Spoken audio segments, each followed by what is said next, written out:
All right, welcome to this episode of The Land and the Bible. We got something a little bit different for this episode. This is not necessarily a Bible lesson, but we're going to talk about Bible sites. Yeah. Okay. So I kind of thought it would be fun if you could touch on your top 10 Bible sites in Israel. If you're going to go and you're going to visit. Let's say the Holy Land in general, because I want to go a little broader. I maybe want to mention a couple that are across the border. That's fine. Into Jordan. Okay, so let's say if you're on the Holy Land tour. There you go.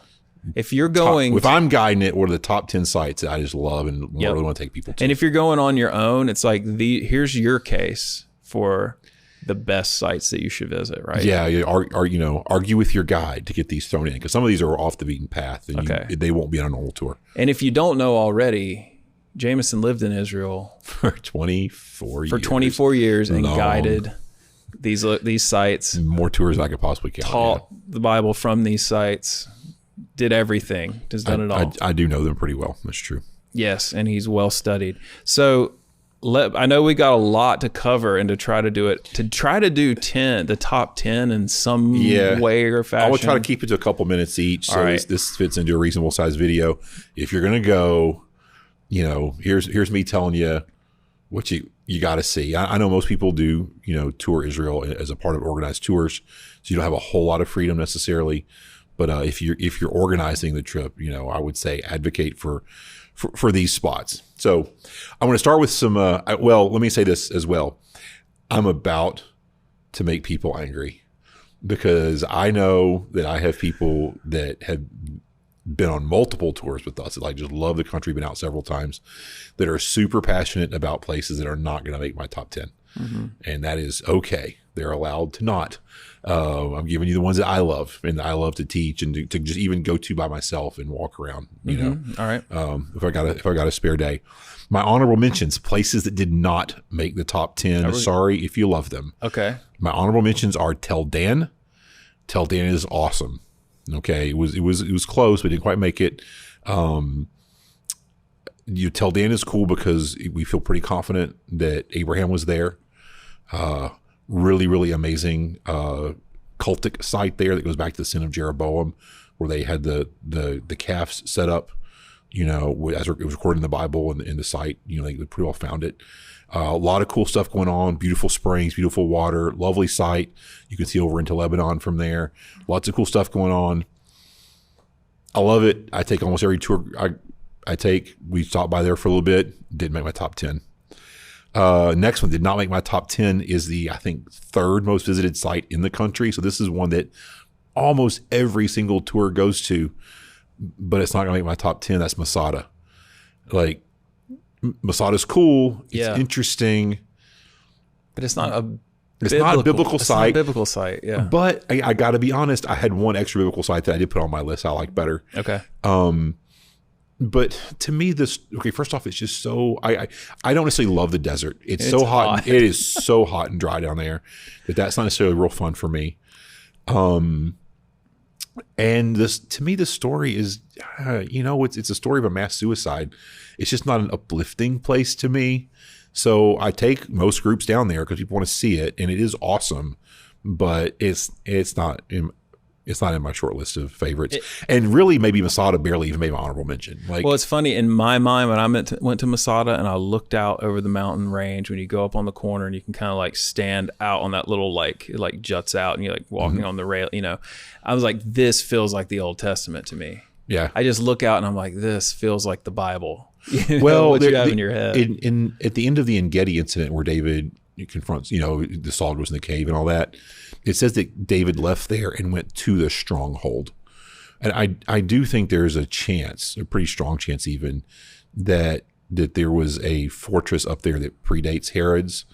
And if it is these, because there's a few times in the Old Testament that the stronghold is referenced as if you're just supposed to know. There's an assumption that the reader knows where the stronghold is, and we don't. And I think there's a chance that that's what it was, but we can't prove that and we don't know it. So it could be it was a biblical site. Based on the fact that people built on sites that are already there. Yeah, it also is just like you look at it and it's just those crazy steep walls. and you think, well, if you were up there, nobody's getting you out of that place. Like Right. even modern military, like getting somebody out of that place up there is going to be a mess, you know? So it's awesome. It's cool. The story's depressing. It's not, Right. Again, frankly, for me, it barely makes even the honorable mentions, but anyway, Got it. next one on my honorable mentions is the baptismal site. And by this, I mean the one near Jericho. The northern site would not even make my honorable mentions at all. There's two sites. There's one that's right where the Sea of Galilee empties out.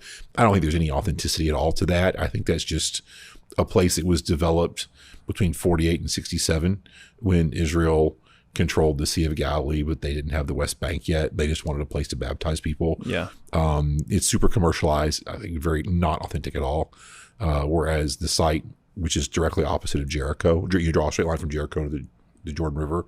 The site there, I think, is probably highly authentic.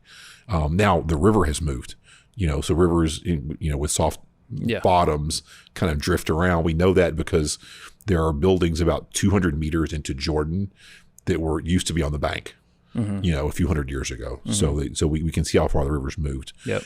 So Jesus was probably not baptized exactly in that spot because the river wasn't there at all, 2,000 years ago.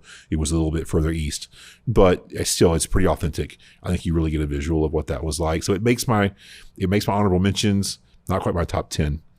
Next one is the Mount of Olives in general. Every single tour group that goes to Jerusalem has to go to the top of Mount of Olives, get out of the bus, and kind of ooh and ah over that postcard view. And it is beautiful. So these are all your honorable mentions. Yeah, the Mount of Olives is not in the top 10. Nah, I mean, I like the view, man. The view is so amazing. No, it is spectacular. You got to go. See, I don't know what he's going to say. I didn't prepare. I wanted to be surprised. Yeah, I got like it. I lived up there for 4 or 5 years, but I know that means that what you've got is even better. Or, well, in my opinion, it is. Okay. So I don't know if that's really truly better, but I just like it better. It's beautiful. Definitely go, but you stand up there, you look at it. You gotta get the explanation. You probably get harassed for money by some. Don't get pickpocketed by some hawkers. Yeah, you might get pickpocketed. I don't know. It's good. You need to see it, but it's not my favorite.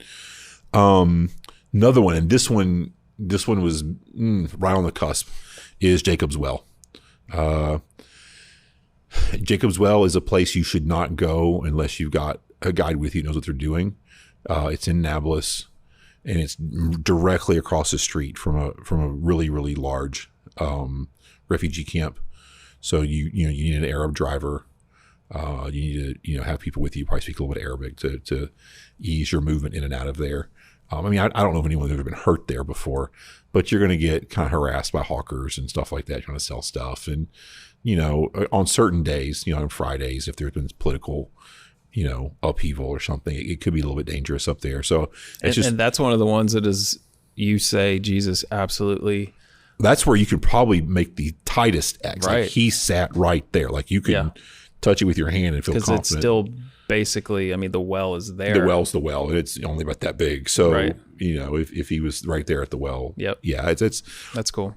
Possibly the single most authentic site in the whole country. The fun thing is just like you dump water down it, they've got a crank well and you crank the water up, and then you sort of dump it down. And the cool thing is like you sort of pour some water and you like, wait. And then you hear, psh, when it hits the ground and you're like, whoa, it's so deep, Yeah. So that's like the fun thing about it. And there's always a Greek Orthodox monk there, and he takes water out of it and pours in these little bottles and seals them with candle wax, so you can take your little little bit of Jacob's Well water home with you or whatever. That's kind of fun, but yeah, that's kind of all there is. Like you've seen it, get back on the bus and carry on your way. So didn't quite crack my top 10. Super close on that one.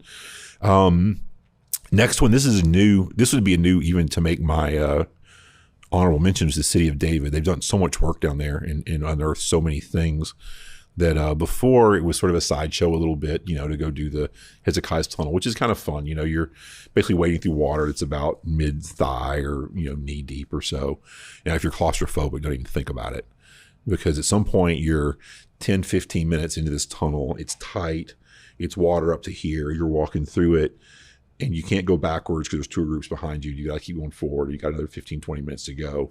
So anybody who's even remotely claustrophobic should avoid the Hezekiah's tunnel part. I told you we should go and film that. Now I'm like, nah, it's good. Maybe I'll just fly a drone through it. Yeah. So you got a little claustrophobic. I'm not claustrophobic riding coach, for example. Yeah. But I don't really like being in tight tubes. Oh, no, it's like, this and it's water up to here. And I know people that are like, I can't fly on an airplane. I can fly on an airplane for 20 hours straight. Yeah, and I'm like 6'1", 6'2", something like that. And so for me, I spend at least half of that walk like curled up a little bit, you know. No, I don't love it. Yeah. But, that part. But the fact that, we have a pretty high level of certainty about what the city was like at the time David took it now, what the fortifications were like, what the, where the Ark of the Covenant was brought. There's some things about that are really, really cool. And enough that it almost cracks my list, but not quite. All right. Next one, and this one they hurt me not to put on the list because I love this place. St. Peter and Gallicantu, which is the site that may have been the prison of Christ. We can't say that with certainty, but it's a great visual aid. If it's not, it looks like a prison, and the whole story there, Peter's rejection, but then Peter coming back there again. And we covered that in the Passion Week series. Yeah, we did, yeah. And I think I love the story so much, and the property is so beautifully maintained by the Catholic Church that I really love the property. And that one is just called St. Peter. The site itself is it's called St. Peter and Gallicantu. That's what the Gallicantu means crowing rooster. So there's carvings and paintings of roosters everywhere all over the site. It's real pretty. Cool. If you like roosters, I guess. Yeah, sure. Okay, then I'm going to give you 3 that are not in Israel. They're actually in Jordan, but they're still Bible land sites. One of them barely, but it's got to make. I just can't not mention it.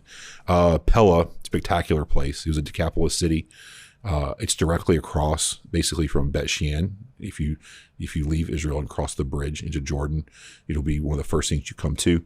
Almost nobody goes there. It's a super obscure site. Again, it was one of the Decapolis cities. It's mentioned in the Bible that people from the Decapolis, which is a group of 10 Greco-Roman cities, would come to hear Jesus speak. So we know people from there were coming to hear Christ. It's very important in early church history because we think it may be the place where the first church building was ever built. Purpose-built building was possibly built there. But it's also recorded in ancient history.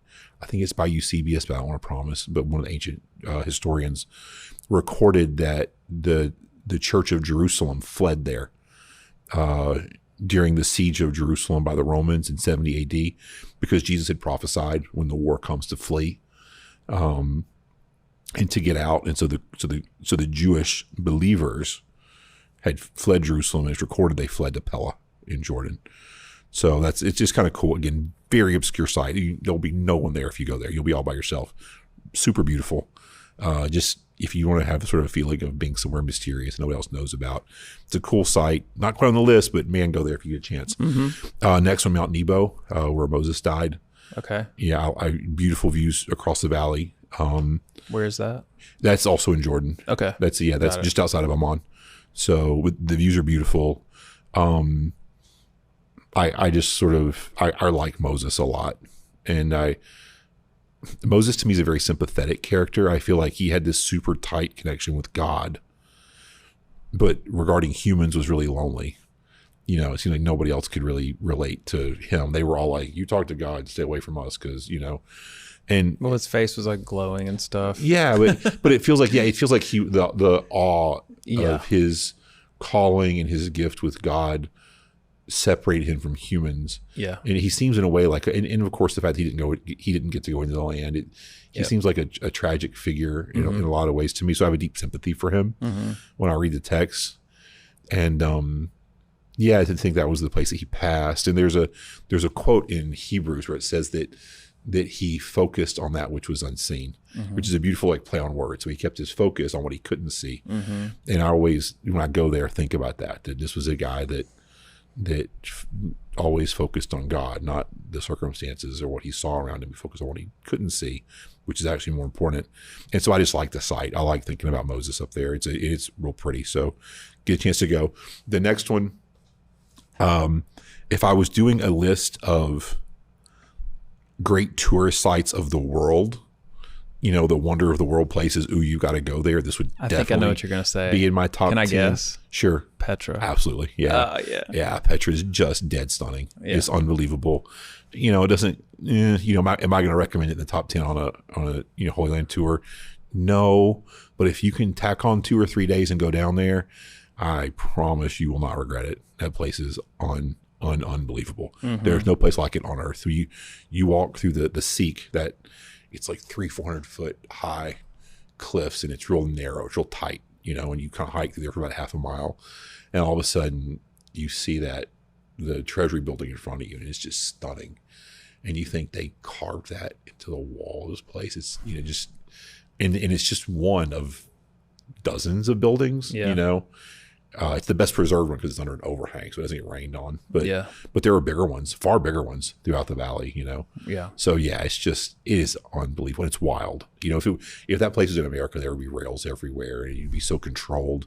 Because it's in Jordan, and you got all the Bedouins passing through the valley there with their goats and camels. It's wild and out of control and fun and beautiful. And Petra's a place I love, but I can't quite put it in a top 10 of tour sites. And I got thinking about it. I got to throw in one Bethlehem site. It's not in my top 10, but to my honorable mentions, which is going to be Shepherd's Fields. Church of the Nativity. I don't know that Jesus. I would not bet on Jesus being born there. Frankly, I would probably bet against it actually. But I love Shepherd's Fields because I feel like you get such a wonderful visual of like what the Ruth story was like, where the grain gleaning would have happened, and where David would have, been shepherding and stuff like that. I love the Shepherd's Fields. If you check out our Bethlehem Story series, and you're gonna, we do talk about that, don't we? We went over all of those aspects. All right, so those sites were all great. Go see them if you get a chance. Okay, so we're 17 minutes in, and we haven't even gotten. And now to the top 10. Right, you have to put those little time tags on this one. Okay. All right, so now we're into the top 10. All right. And my number 10 is extra biblical. It's not a Bible site, 10. But it is a place I love. All right. And that is Nimrod's Fortress. Okay. So Nimrod's Fortress is way, way, way up in the far north of the country. You're really sort of into the Golan Heights at this point. It's directly above Banyas, which was Caesarea Philippi in the Bible. But the views up there are just utterly stunning. Like you drive up there and you can see the entire, like the Hula Valley down below, the mountains across from there. Certain times of year, everything's green and lush up there. If you're there like February to like April or May. And wow, it's beautiful. The castle itself was built during the Crusader era to defend the road between Damascus and the Galilee. The construction is unbelievable. Giant stones, precisely cut. It's stunning. That whole site's stunning. Biblically, probably nothing happened up there. There's a couple of things that maybe happened up there on that peak, which is, there's different routes Paul could have taken to Damascus.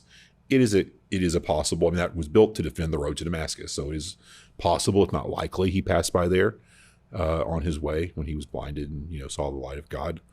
Also, when Jesus took the disciples up for the Transfiguration, I believe, this is a controversial one, but I believe they were near Caesarea Philippi. That happened.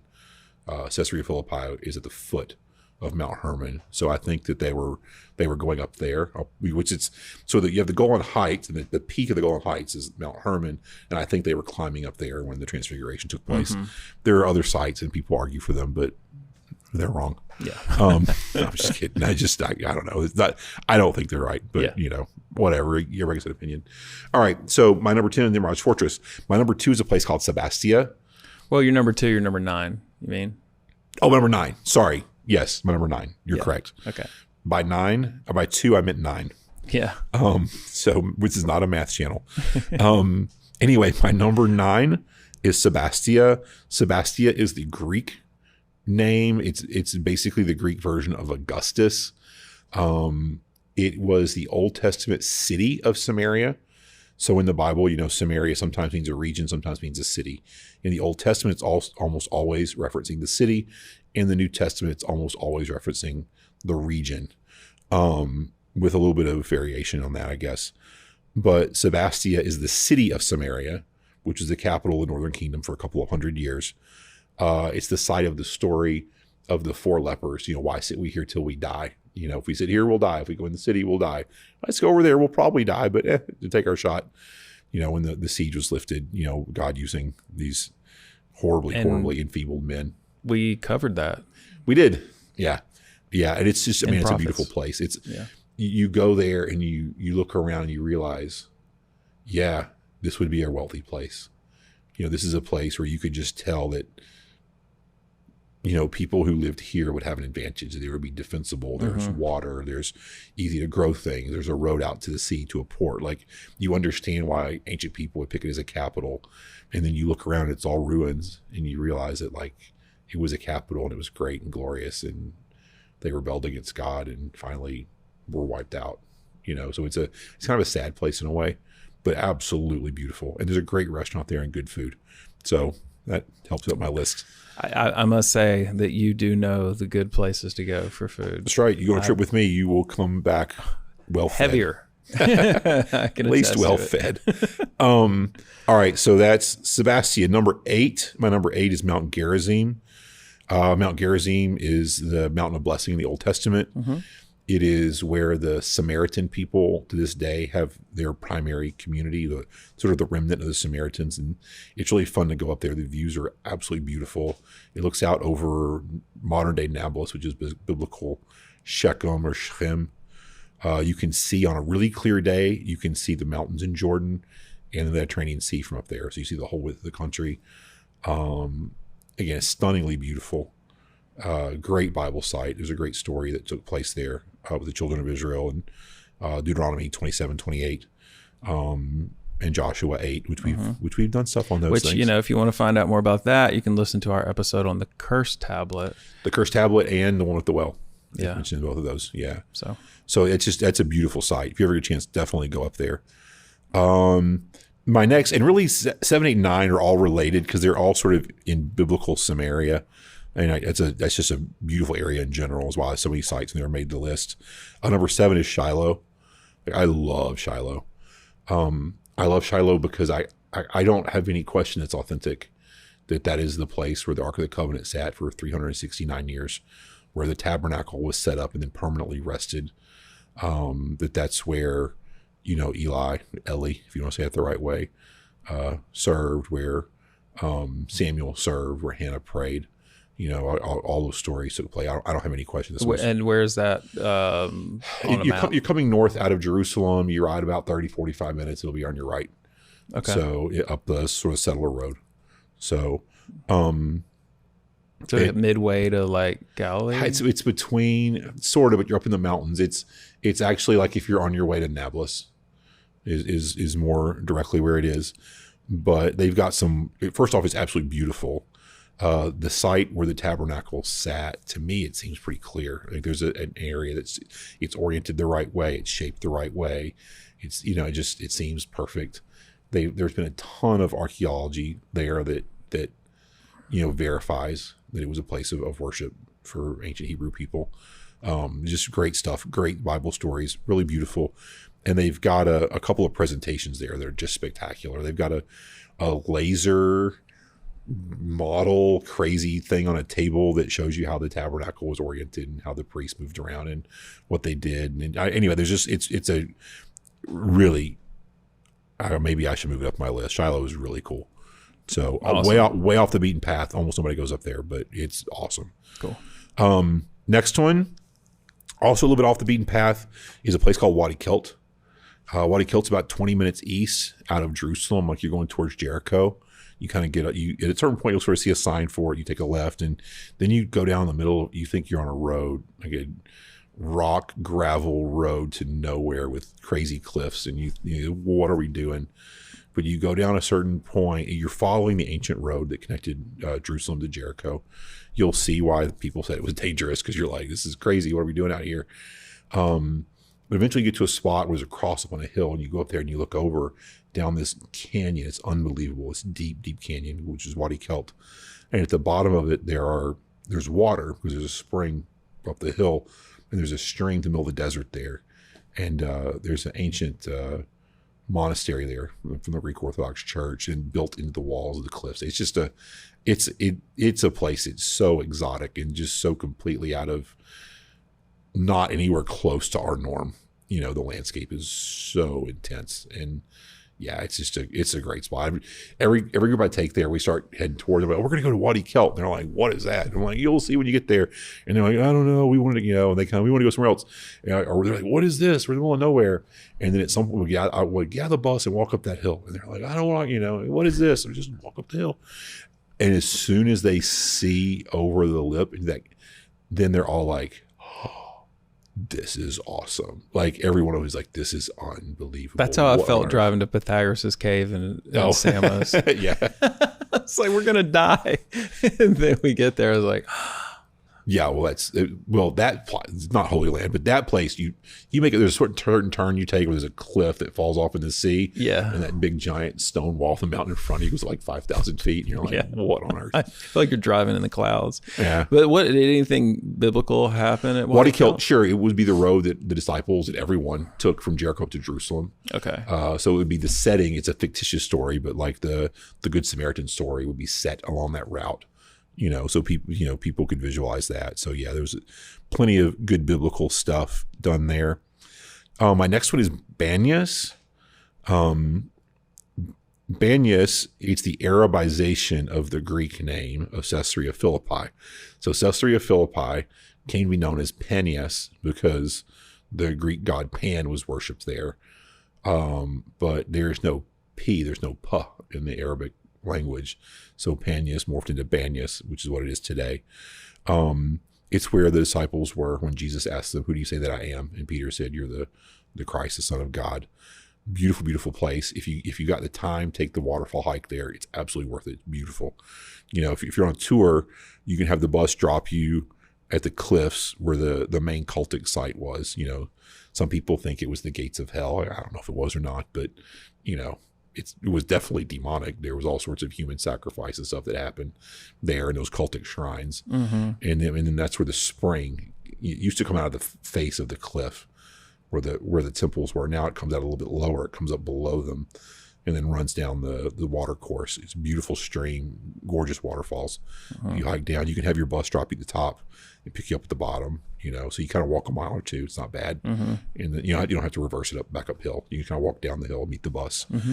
But yeah, Banyas is just gorgeous. Absolutely beautiful place to go. And Banyas is right next to Nimrod's fortress, number 10. So if you go to Banyas, and I actually even tell Dan, which is honorable mention, you can hit all three of those, like boom, boom, boom. It's really simple, right next to each other. So anyway, next, moving away from the far north, is a place in the desert. I said I don't like the desert, but I had to pick one. So I picked Gedi, my favorite place in the desert. Just beautiful. I picked the place in the desert with water. So Gedi is a place, there's a really, really powerful natural spring. The water comes up out of the ground and then cascades down the mountain in a series of waterfalls. And you have this strip of lush green that follows that water course, big giant reeds and trees and palm trees. The Romans had date palm plantations down there, just stunningly beautiful place. And that's where David hid from Saul. Yes, correct. He says he was in the hill country of Gedi, it says, in that area. Mm-hmm. So for sure. So it's got a cool Bible story.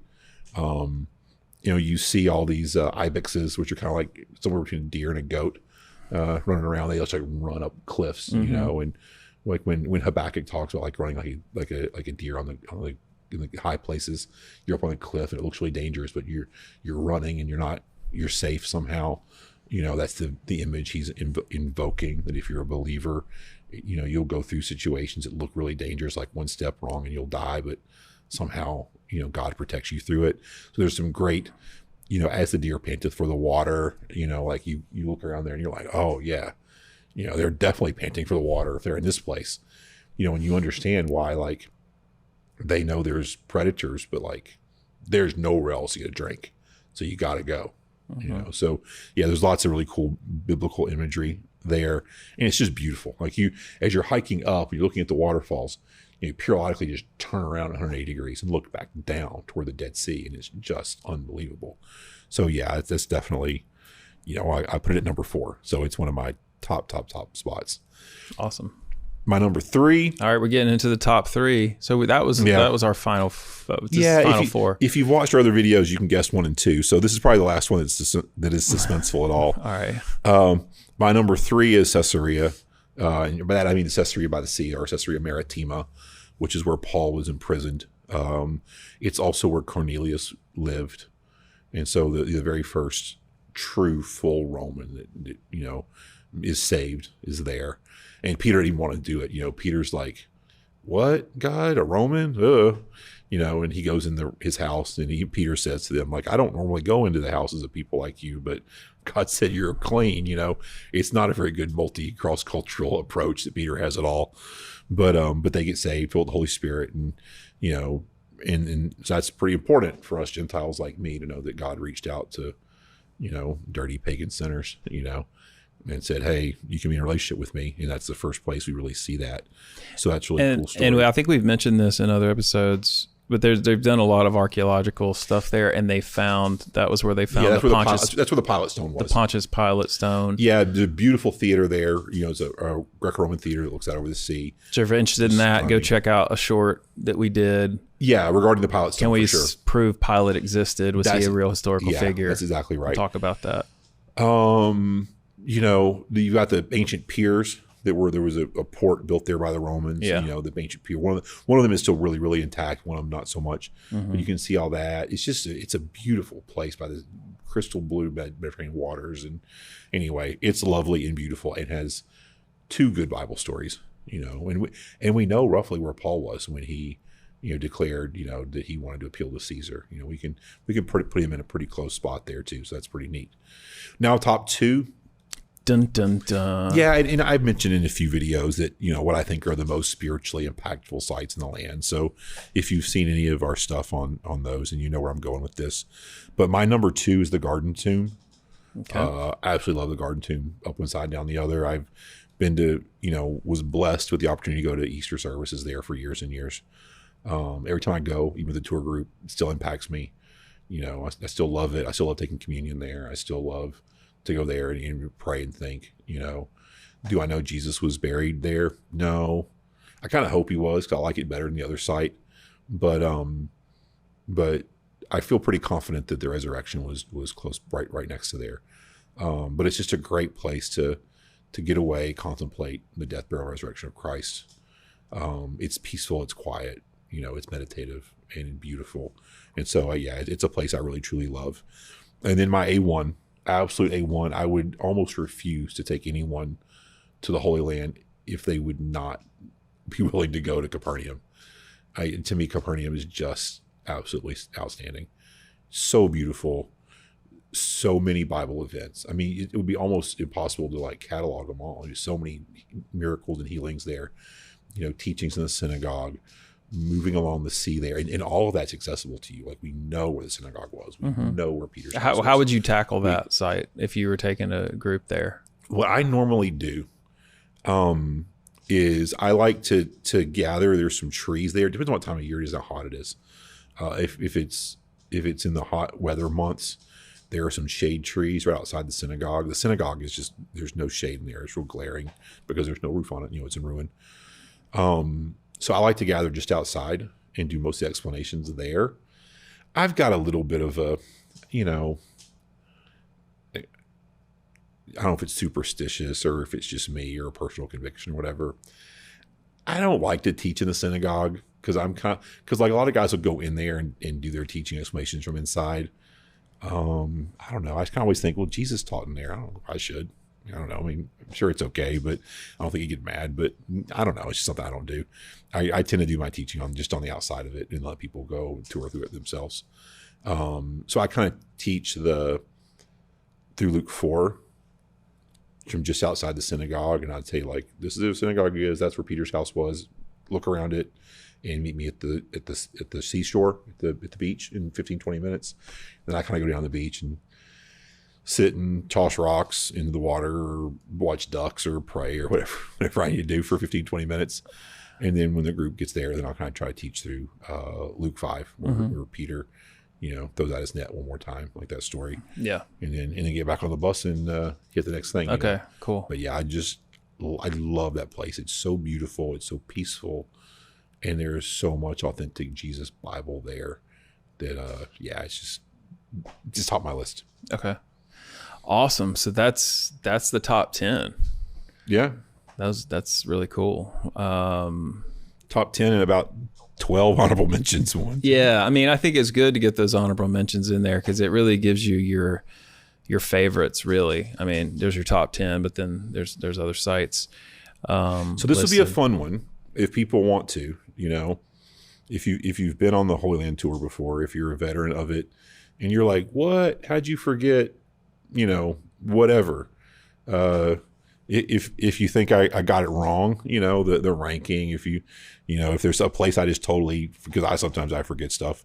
If there's a place I just forgot and didn't think about, put it down below in the comments and be like, hey, what about this one? And I don't know if I just totally blew one and forgot it, then we'll do a follow up, and get back to it, or maybe not. I don't know. Yeah, I mean, all the places that you didn't really talk about any. Well, I don't think you talked about any of the places that are like in like the typical promotional photos that you might see over the. You think usually it's like, but what does that tell you? Probably, I don't know. Maybe Caesarea is probably a lot of the. Yeah, maybe so. It's the second or third, fourth most visited site in the country. You think about the old city, and it's like you always see, the Wailing Wall. Dome of the Rock. Dome of the Rock, which I don't dislike, but they're just not my favorite. The upper room, right. But it's not. But that's what I'm saying. And the upper room is likely quite authentic, but right. It's a Crusader building, but it's likely on the right site. It just looks kind of like on the right location. It's Church of Holy Sepulchre. See, that's what I'm saying. It's not my favorite. But those are the ones that you get if you just walk into the city and you get in a tour group. You're going to end up in all those places. Yeah. So that's why it's kind of good, at least when you think about Old City. For me, Old City again. I put City of David on there. I put St. Peter Gallicantu on my honorable mentions, and I put the Garden Tomb in my 2 spots, which is just outside. And I put Mount of Olives on my honorable mention. So I put the ring around the city on my list. Yeah, that's good. But Wailing Wall and Temple Mount. Yeah, they just don't quite make my list. Yeah. I don't know. I think I'm a part of my thinking on it has to do with the spiritual impact of the places on me. And certainly the Temple Mount right now it's an Islamic shrine. So obviously as a Christian, it doesn't do a whole lot for me. And the Wailing Wall is cool, it's interesting. And, one site that maybe I should at least honorable mention is the rabbinic tunnel tour, where you go through the tunnels along the base of the Wailing Wall. That is cool. But it's probably not my top 10 though. It's not, it's a cool site. But no, they didn't quite make it for me. Cool. I just think it's interesting. I like best. No, I just know me. Well, not many people have lived in the country for 24 years. And again, years. I know a lot of people would put Masada in their top 10 for sure. I just, again, because of the story, it's a little bit dark site for me. Yeah. Nazareth, I went to Nazareth Village. No desire to go there. Oh, you know what? Sitting here thinking through things I should have put. You got another honorable mention? Yeah. A late ad.